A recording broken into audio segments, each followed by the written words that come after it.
Amigos de Cuatro Vientos, ¿qué tal? ¿Cómo les va? Qué gusto estar con ustedes en este día, viernes 29 de enero del año 2021. Las noticias, amigos y amigas, las noticias comentadas acá en Cuatro Vientos. Sol Galicia Aragón, ¿qué tal? ¿Cómo estás? ¿Qué tal, Javier? Muy buenos días. Muy Buenos buenos días. días, amigos, amigas de Cuatro Vientos. Pues mire, aquí con un poquito de frío, pero con el corazón caliente. Así Sí. es. Oye, La muy cabeza fría y el interesante, ¿no? corazón caliente aconsejaba, Así es, aconsejaba a la gente antes que con mucha sabiduría, ¿no? Que lo hacía con mucha sabiduría. así es. Oye, Javier, fíjate Dime. que estaba viendo entre las notas que se publican hoy una que me dio, pues, gusto dentro de lo malo de que la pandemia ha provocado una caída del crecimiento económico en todo el mundo, pues en México resultó menor que todos los pronósticos de catástrofe que se hacían todavía hace medio año.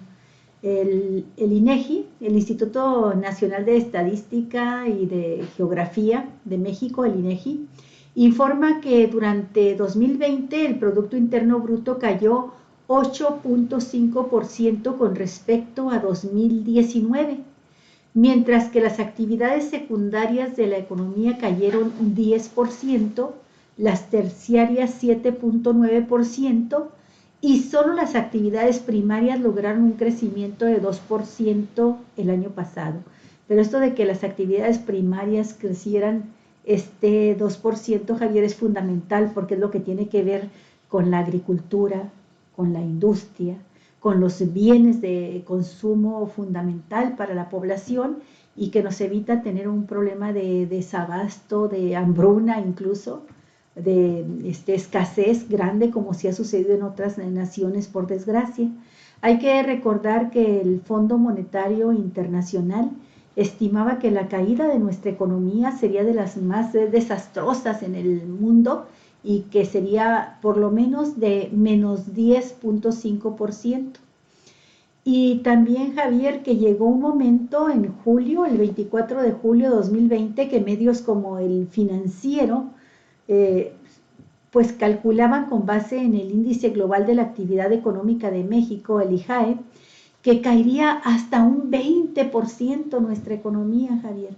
Entonces creo que por eso nos señalaba que dentro de lo malo no fue tan malo y que se espera, ya todos ahora sí pronostican crecimientos en 2021 que van de 4 o hasta 5.5%.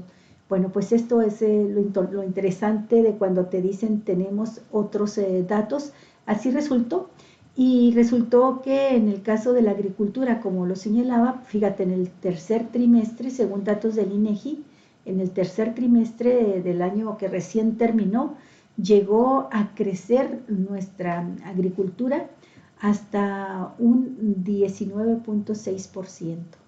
Pues Entonces, bueno, estos pues son datos muy es una interesantes. interesante esta información, ¿no, Galicia? Porque finalmente esperemos que en este año, con la aplicación de las vacunas y una mejor perspectiva en materia de apertura de negocios, que no estén tan restringidos, si logramos reducir finalmente los colores de los semáforos, de los rojos hacia los verdes, ¿o Galicia?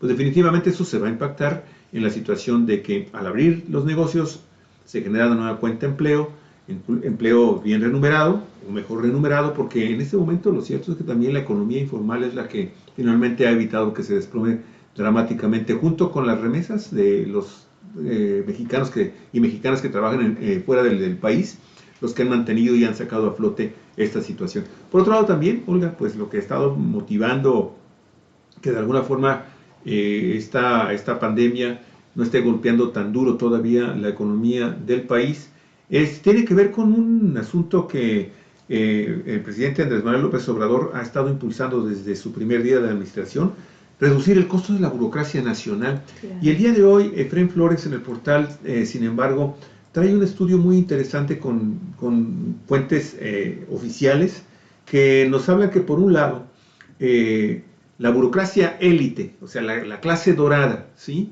La casta divina de la burocracia, con Andrés Manuel López Obrador, representa un 37% menos que esta burocracia elevadísima que operó y trabajó con Vicente Fox en el año 2000 a 2006, Pero en el análisis que hace Efraín Flores, resulta que esta élite representa apenas el 2% menos que la que tenía Enrique Peña Nieto.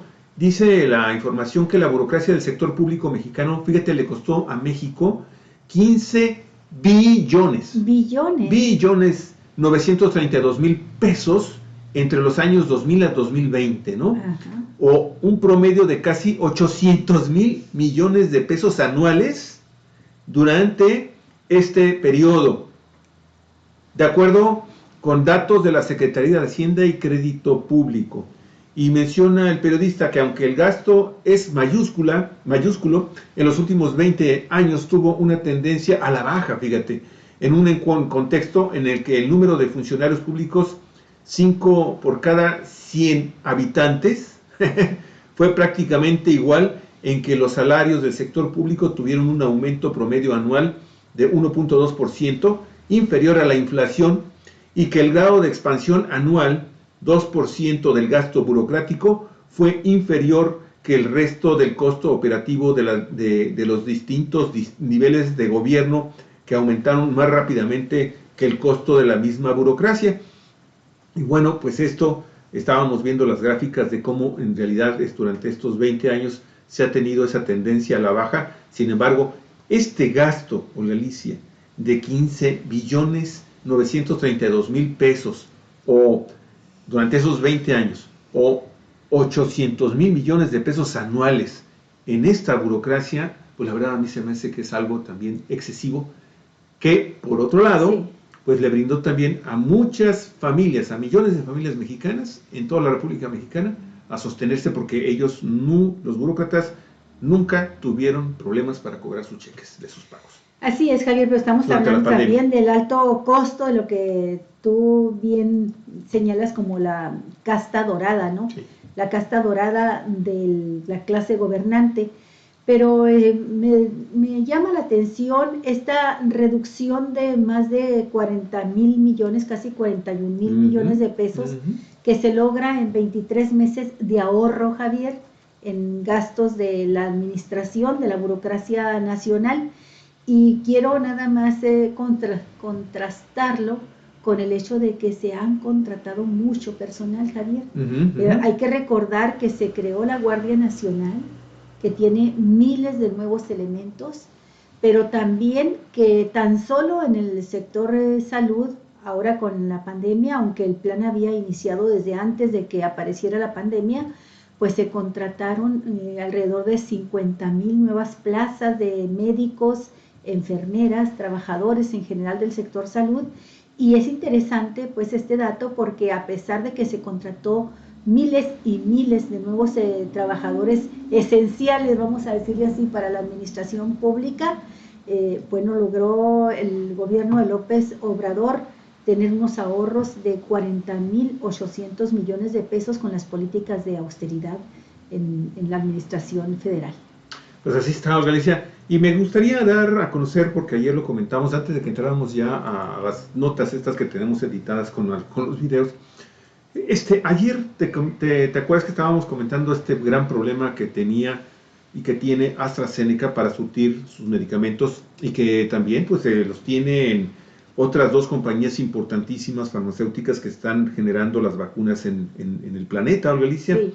Que por un lado pues es Pfizer, y la tercera vendría siendo Moderna. ¿Por qué? Pues porque en realidad nada más estuvieron diciendo que ya tenían la vacuna, pero no, firmaron compromisos de entrega y no los están cumpliendo.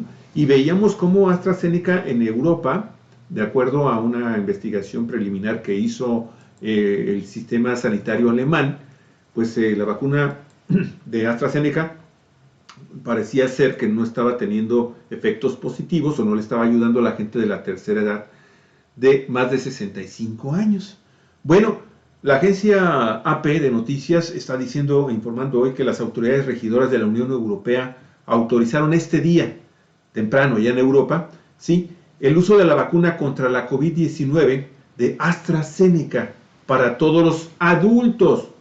Es muy claro en decir para todos los adultos, en medio de las críticas que esta compañía tiene, porque la vacunación pues es excesivamente lenta en todo el planeta, porque estos tres grandes proveedores no están cumpliendo con sus acuerdos, y la Agencia Europea de Medicamentos pues permitió ya este uso de la vacuna de las personas mayores de 18 años, aunque se dijo días atrás que no existían datos suficientes para demostrar su eficacia en los adultos que tienen más de 65 años. Sol Galicia es la tercera vacuna contra COVID-19 que está aprobada por la agencia después de que Pfizer y Moderna recibieron también esta autorización, ¿sí? Para todos los adultos, y la campaña de vacunación en muchos países del continente, allá en Europa, está avanzando muy lentamente, al igual que en México, señores de la oposición.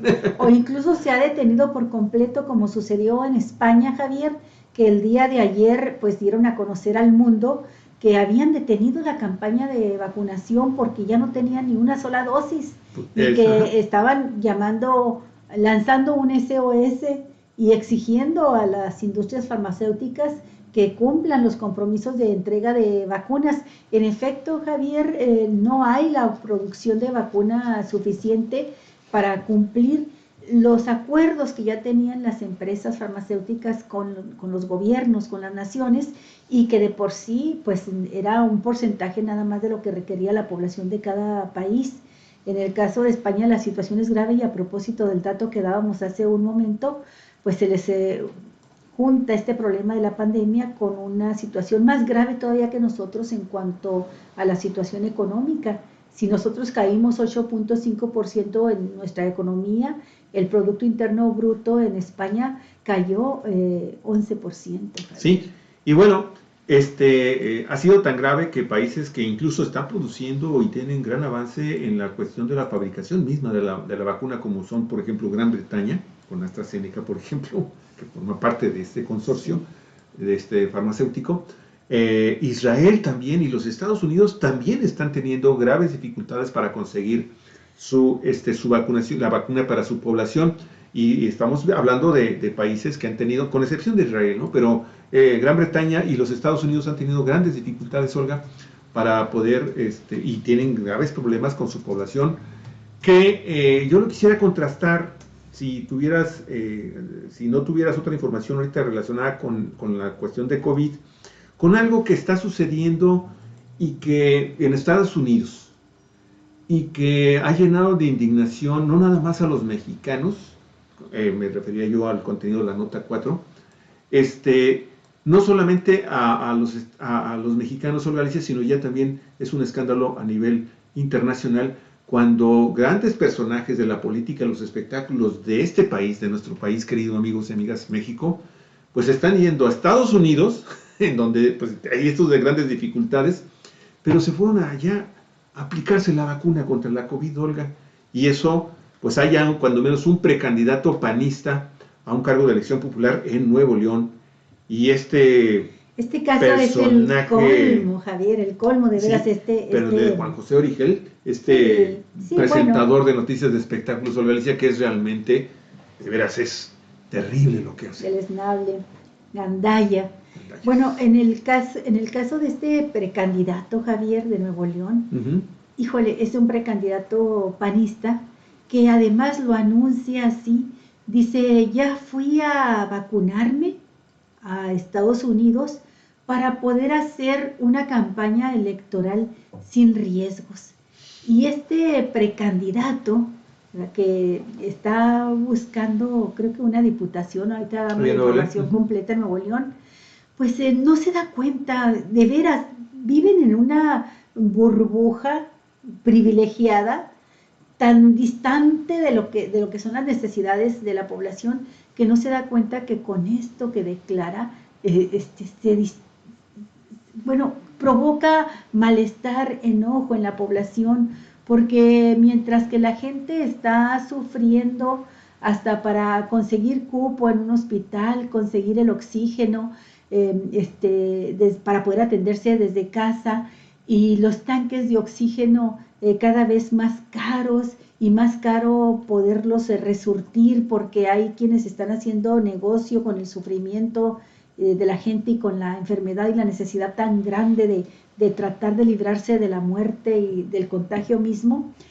Bueno, pues sale este hombre a decir, oigan, ¿qué creen? Yo ya me vacuné y ya puedo andar haciendo campaña para venir a pedirles el voto, bola de ciudadanos que pueden morirse de COVID. Pero eso, Olga Alicia, es uno de los dos actos repugnantes que está haciendo este hombre. Independientemente de que, bueno, está en su derecho de ir a Estados Unidos y aplicarse la vacuna, pero allá en los Estados Unidos le está quitando un espacio a un estadounidense que necesita forzosamente, dentro del programa de calendarización de los Estados Unidos también, ¿sí? Y de aplicación de esta vacuna, y no es el único, porque entró ya una moda allá en Estados Unidos, que ahorita lo vamos a comentar, que ya están tratando de contenerla, que le pusieron turismo de vacuna. Turismo de vacuna. Y sabes una cosa, y el segundo acto detestable de este político en particular, es que ya está también anunciando que durante la campaña él va a estar ofertándole a los electores, imagínense usted, en plena pandemia, que él lo primero que haría en caso de que llegue a la diputación es, voy a hablar con el gobierno para que compremos y apliquemos él a título personal 1,5 millones de vacunas para que la apliquen entre la gente que votó por mí. Así es. Cosa tan y entonces estos doble moral tienen el descaro de estar criticando las campañas de vacunación del gobierno, diciendo que si las anuncia, que si llama por teléfono a las personas de la tercera edad para que den su nombre y digan si van a aceptar la vacuna. Bueno, que estas son campañas de proselitismo político electoral. Tienen el descaro de decirlo así cuando no son capaces de ver la viga en el ojo propio, ¿no? Javier, esa tremenda viga donde lo anuncia cuando habla de que ya se va a lanzar para diputado, diciendo, si gano, voy a comprar 2.5 millones de vacunas. 2.5 millones. Sí, bueno, mira, Javier, vamos a decir quién es este personaje. Sí, vamos a Las campañas aún no inician y en el estado de Nuevo León ya salió el primer precandidato a informar que fue vacunado contra COVID-19. Se trata del empresario, apréndase el nombre, por favor, Mauricio Fernández, empresario Mauricio Fernández, precandidato panista a la alcaldía de San Pedro, allá en Monterrey. Así es, a través de redes sociales el panista anunció que viajó a los Estados Unidos para aplicarse la vacuna del laboratorio Moderna. También reveló que buscará adquirir un lote de 1,5 millones de dosis, 1,5 millones de dosis para los habitantes de San Pedro en caso de que gane la elección. Si no la gana, olvídense. Fernández Garza buscará por cuarta vez la alcaldía de San Pedro y en su post en redes sociales, Javier, a la alcaldía, publicó que el objetivo de viajar al país vecino del norte es el de obtener inmunidad contra el coronavirus y con esto hacer una campaña sin mayores riesgos. Y que los riesgos los sufran otros, ¿no? Pero eso sí va a ir con la gente pobre porque pues necesita el voto de todos, ¿verdad? De ricos, de clase media, de pobres.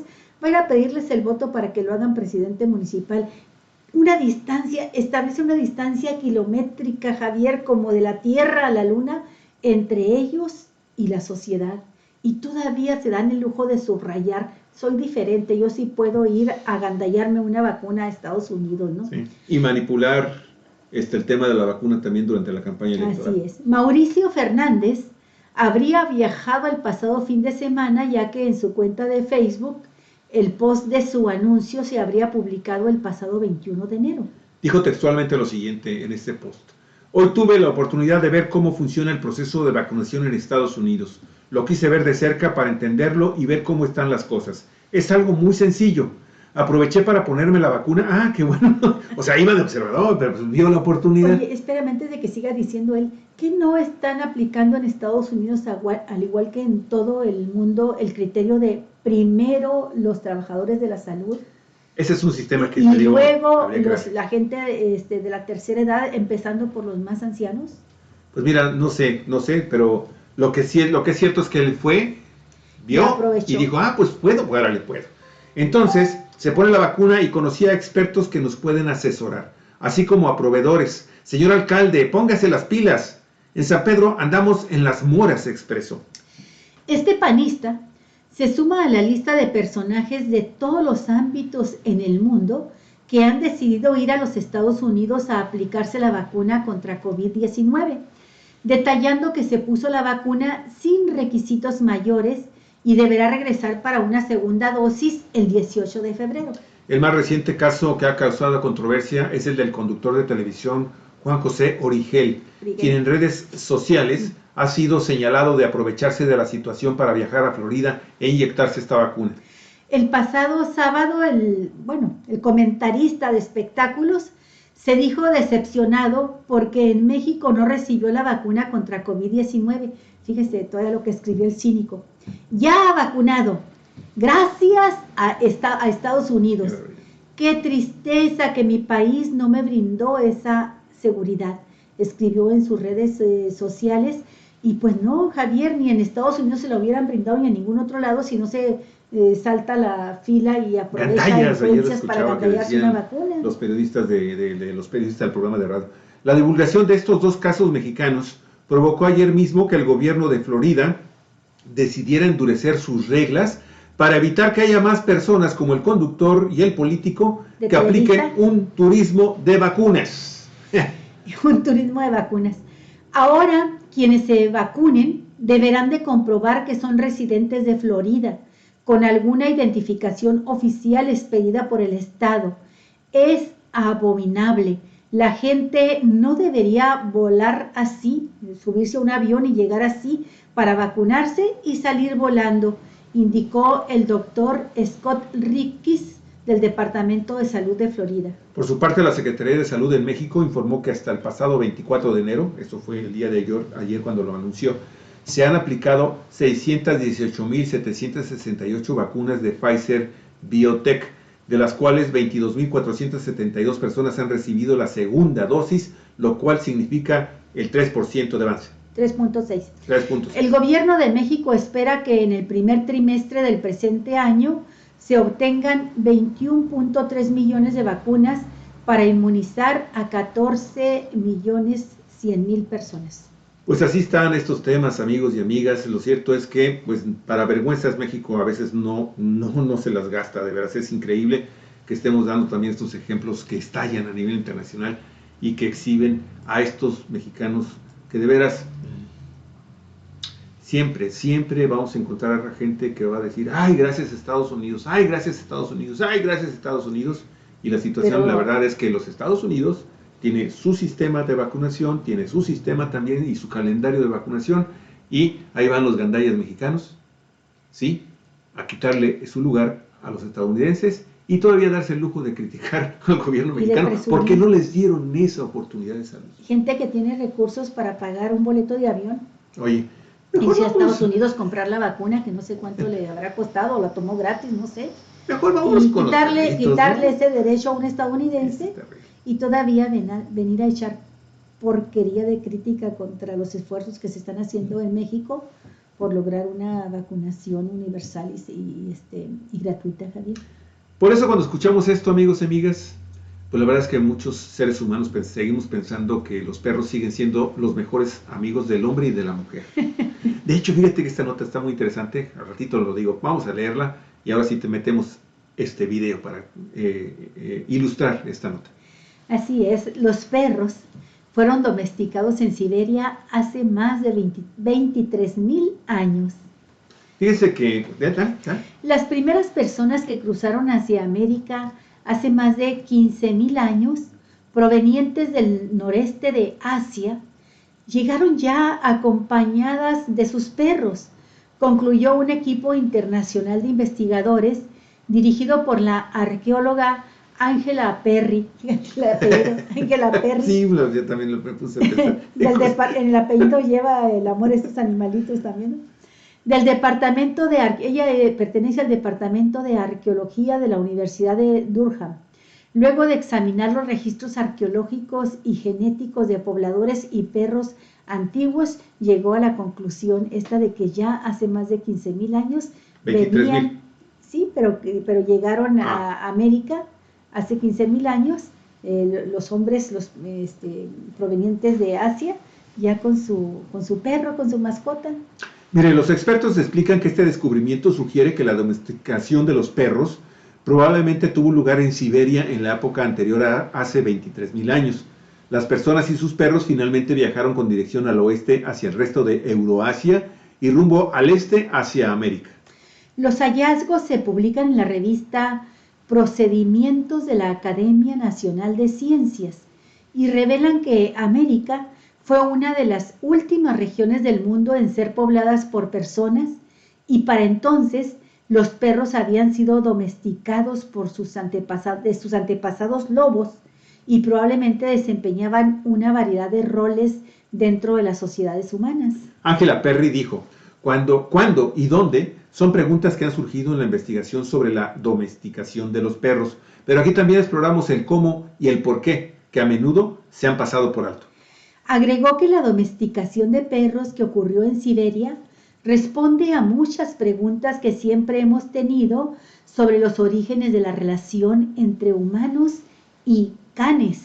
Al juntar las piezas del rompecabezas de la arqueología, la genética y el tiempo, vemos una imagen mucho más clara de que los perros fueron domesticados en Siberia y luego se dispersaron desde allí hacia América y el mundo, dijo Angela Perry.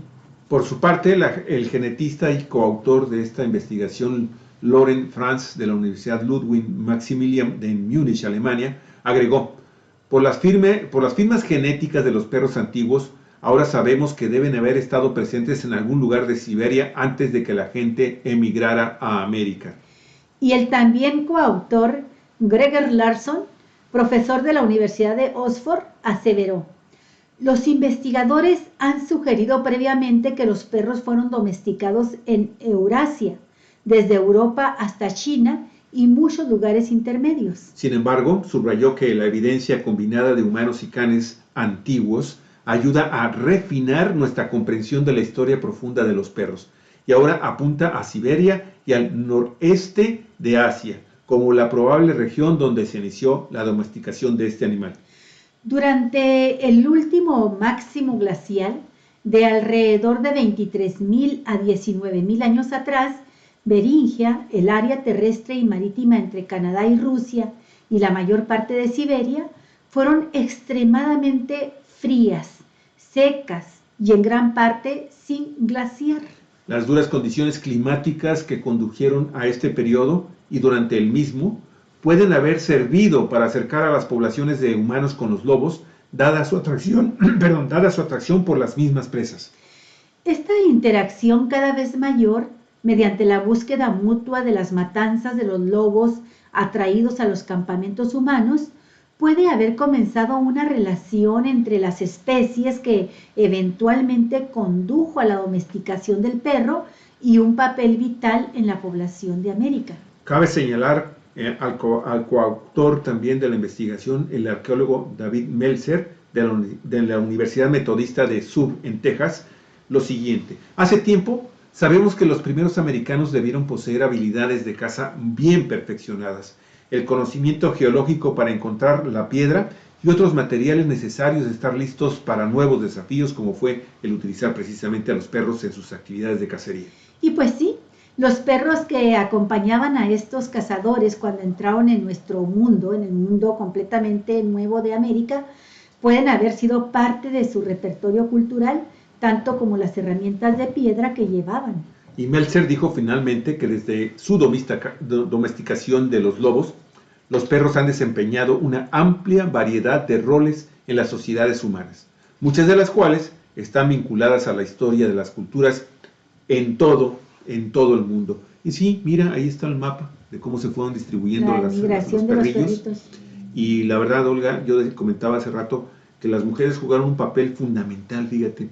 Hay otras investigaciones que han demostrado que el papel de la mujer para la domesticación de los perros fue realmente fundamental, porque si bien es cierto que había acercamientos de las manadas de lobos, o de algunos de estos lobos medios enfermos o medios heridos, a los campamentos en busca, atraídos por el olor de la carne y de los alimentos, bueno, fueron preeminentemente las mujeres quienes se acercaban a dejarles algunas cantidades de alimento, y esto, Galicia, fíjate, por el sentido natural de protección y de la maternidad y de cuidado hacia el inválido por parte de las mujeres, también de las antepasadas, las Nuestras ancestras. las sapiens, finalmente fueron provocando que estos acercamientos se fueran dando de una manera todavía muchísimo más estrecha, y finalmente lograron que esos lobos se domesticaran y se convirtieron en los perros. Así es. Tremenda investigación también,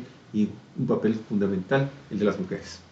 Bueno, vamos vamos a hablar de otro tipo de migración, Javier, que continúa. ¿Vamos a hablar de los perros? Sí, no, pues es que estamos hablando de esos antepasados de hace tantísimos años que migraron de un continente a otro, buscando mejores condiciones de vida, siempre por la necesidad de alimento y el espíritu de aventura también, en cierta forma, pero mucho por la necesidad, que es el motor de todo, ¿no? La necesidad. Bueno, pues por necesidad también miles y miles de personas siguen migrando en nuestros días, nada más que si antes no había fronteras, ni aduanas, ni policías, ni gobiernos que te detuvieran y que incluso cometieran abusos contigo, no había, exactamente, pues ahora sí la hay. Trump, por ejemplo, Donald Trump deportó a menos mexicanos que Obama. Pero ¿cómo nos irá con Biden? ¿Sí? Esto lo plantea Patricia Tapia, periodista de MX. Donald Trump arremetió en varias ocasiones contra los mexicanos, incluso con palabras nada diplomáticas que nuestro país, decía Trump, le enviaba criminales y violadores, que había que sacar a los hombres malos, al tiempo que comenzó a construir un muro que, según él, México iba a pagar. Sin embargo, pese al desdén de Trump y una dura política migratoria, las deportaciones de mexicanos bajo su mandato fueron 25% menores a las que realizó en el segundo periodo Barack Obama siendo presidente, quien paradójicamente estaba a favor de la regulación. Espero que no vayamos a extrañar a Trump, Javier. En los 4 años de Trump se reportaron 752.046 eventos de repatriación de mexicanos desde Estados Unidos, mientras que con Obama, de 2013 a 2016, se registraron poco más de 1 millón. Esto según los datos de la Secretaría de Gobernación, aunque se menciona que una persona puede tener más de un caso de deportación. Mire, el último año de Donald Trump fue atípico. Por la COVID-19 se congelaron en gran parte los procesos migratorios con el cierre de la frontera, por lo que solo hubo 170.072 eventos de repatriación. No obstante, no fue el menor dato, ya que en el primer año de su administración solamente hubo 167.064 deportaciones. En los 2 años intermedios, 2018 y 2019, la cifra no tuvo mayor cambio, con 203.669 deportados y luego 211.241 más en el siguiente año. Obama inició su segundo mandato con la cifra más alta de ese lapso, es decir, hubo 332.865 deportaciones, y de ahí fue descendiendo al umbral de los 200.000. Total, en el primer periodo de Obama, de 2009 a 2012, bueno, pues el evento de retorno de mexicanos comenzó con 601.356, pero pues al final, Javier, fueron 1.845.573 en los 2 años ya de gobierno de Trump. Bueno, ahora con la llegada de Joe Biden a la presidencia se visualiza un cambio, pues uno de los principales temas en su agenda es la reforma migratoria. De hecho, ya canceló la construcción del muro de Trump, da recursos a Honduras, Guatemala y El Salvador por $4,000 millones y ya eliminó la política de cero tolerancia que separó a las familias de migrantes en estas jaulas, Galicia, y en estos videos que fueron realmente conmovedores, con estos niños que lloraban en estas jaulas en donde fueron separados en espera de que pudieran también ser deportados una vez que sus familiares estuvieran ya en territorio mexicano. Terrible lo que sucedió con este hombre que lo estamos viendo ahí, pero no hay que perder de vista que finalmente los grandes deportadores fueron George Bush Jr., Bill Clinton ya demócrata, el primero fue republicano, y el segundo Barack Obama, siendo él, pues de una minoría todos, étnica, ¿no? bueno, sí, Terrible. pero todos migrantes. Donald Trump también viene de una familia de migrantes, ¿no? Así es. Bueno, otra noticia relacionada con medidas que está tomando el gobierno de Joe Biden y que esperemos que vaya más allá de la declaración, que se convierta en una realidad y que vaya incluso más allá de sus propias palabras, tiene que ver con Cuba. Biden revertiría medidas de Trump contra Cuba. El gobierno del nuevo presidente estadounidense tiene la intención de la política implantada de ir en contra de Cuba durante la administración de Donald Trump. Y es que el gobierno trumpista endureció el embargo comercial contra Cuba e incorporó al país en la lista de patrocinadores del terrorismo.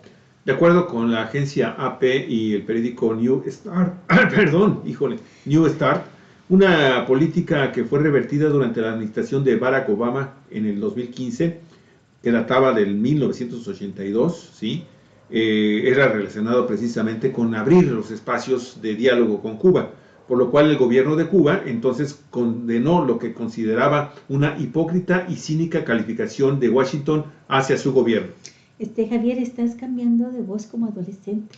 Sí, fíjate que, no sé, yo creo que necesito un cafecito más caliente. Es la adolescencia, Javier. Ajá.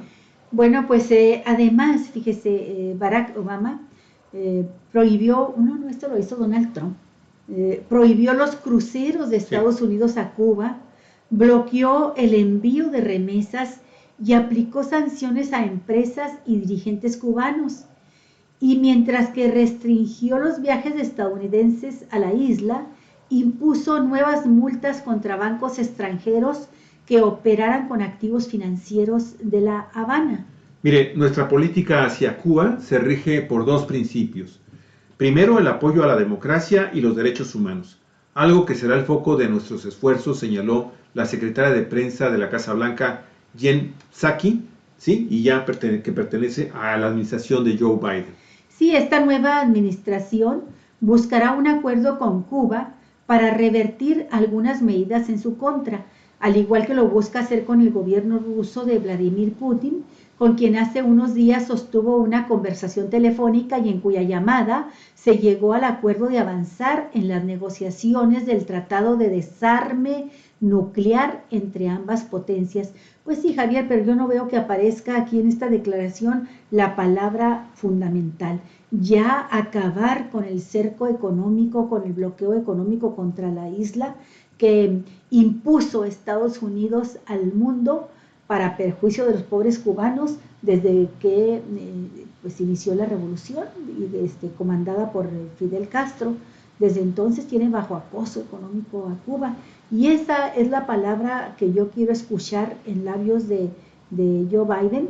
Si no, hasta entonces pues será nada más seguir velando por los intereses propios, por los bancos que van a invertir allá, estadounidenses, pero no en beneficio ya de un país que ha sufrido tantos años de cerco económico impuesto por Estados Unidos.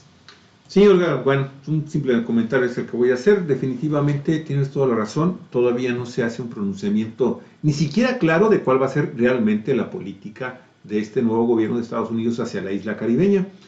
Lo cierto es que, bueno, de alguna forma es un poco alentador el hecho de que ya comenzaron a decir, bueno, vamos a revertir algunas de estas cosas que hizo Donald Trump y esto, creo yo, va a permitir retomar el camino que había ya tomado de una manera importante Barack Obama, precisamente para llegar a la cancelación de ese embargo que ha sido ominoso y que ha destruido prácticamente el desarrollo de los cubanos al mismo ritmo que de otra forma, Galicia, que también hay que mencionarlo de una manera muy interesante.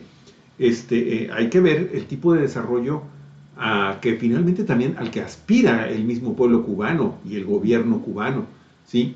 Porque, bueno, nosotros tenemos finalmente esta mala práctica de siempre fijar nuestros parámetros de bienestar, de comodidad, ¿sí? Y de democracias y avances científicos, tecnológicos, sociales, ¿sí? Con relación a la sociedad y al gobierno y a la forma de ser de los estadounidenses. Pero bueno, habrá naciones que no quieran tener ese tipo de desarrollo y lo que buscan es finalmente tener la oportunidad de vivir bien, ¿sí? Algo que está sucediendo, por ejemplo, en el caso que siempre traemos aquí a la palestra en Galicia, a nuestro programa, que es el de China, ¿no? Que, por ejemplo, de repente se dan la oportunidad de hacer una combinación de sus sistemas, entre capitalista y comunista, y bueno, permite que entonces una gran cantidad de sus ciudadanos chinos y chinitas también, pues finalmente pues estén viviendo también un verdadero desarrollo económico que está siendo más justo en la distribución del ingreso entre la sociedad china. Y eso, Olga Alicia, creo que sin necesidad de que tenga o no tenga el reconocimiento y un diálogo y un tratado comercial directamente con los Estados Unidos, cosa de la cual Donald Trump totalmente siempre se opuso. Bueno, Olga, se dan la oportunidad de fijarse otras metas, otros objetivos como aspiración genuina de alcanzar un bienestar y una felicidad quizás completamente ajena al modelo occidental, ¿no? Sí, el problema, Javier, es que va mucho más allá de que tenga o no un tratado comercial con Estados Unidos. Ah, no, claro. El problema es que Estados Unidos obliga a los países a que no tengan relaciones comerciales con Cuba.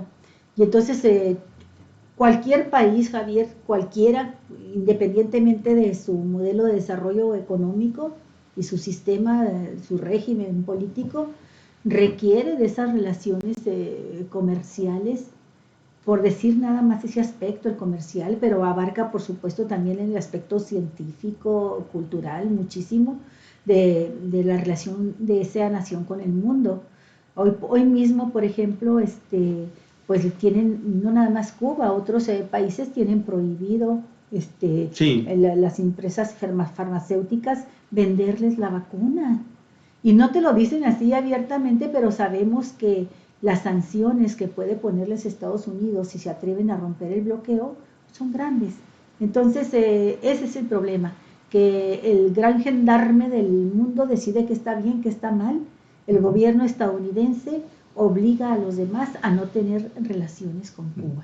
Bueno, entonces me estás dando la razón a mi planteamiento original, que es precisamente que esto que está anunciando de alguna forma, de una manera quizás totalmente incompleta todavía en este momento, de esta vocera, el gobierno de Joe Biden, de que vamos a revertir, bueno, precisamente nos da la esperanza de que entonces durante esta administración se retome el camino de Barack Obama para alcanzar posiblemente en esta misma primera administración de Joe Biden, ¿sí?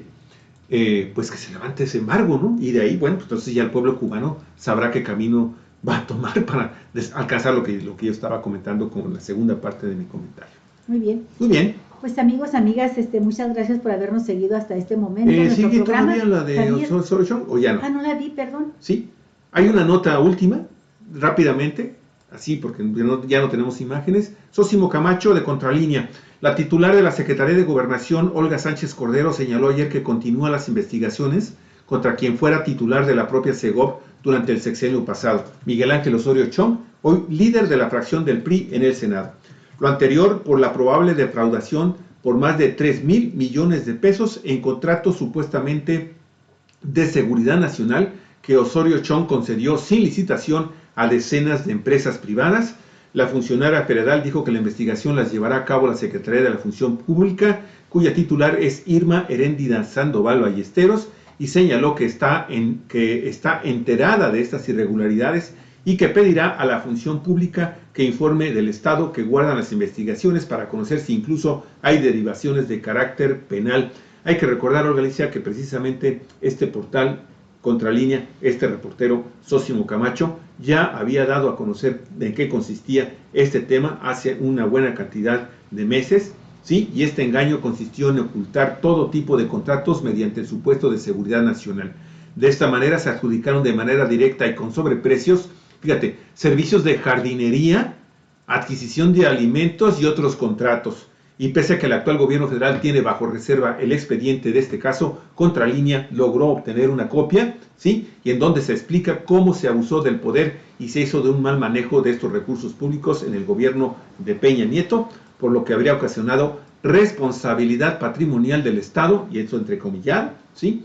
un eventual daño a la imagen de la Secretaría de Gobernación y cuantiosos pasivos laborales, lo que se tradujo en litigios en procesos para determinar la cuantía de las partes involucradas. Así que 19 contratos, Alicia, totalmente irregulares, ilegales, que esperemos que los retome la Secretaría de Gobernación, este gobierno federal, y totalmente, si hay delito que perseguir, amigos y amigas, pues a desaforar a Osorio Chong y llevarlo a juicio.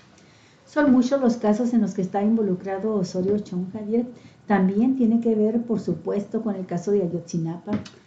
O sea, no nada más con los grandes casos de corrupción que se dieron en el gobierno de Peña Nieto, sino también con grandes casos de violación a derechos humanos cometidos por autoridades. Así es. Bueno, pues si no tenemos otra información por ahí, vámonos, amigos y amigas. Cuatro Vientos, periodismo en la red donde todas las voces se encuentran ecos, y tenemos la sección de Marta Elvira García enseguidita.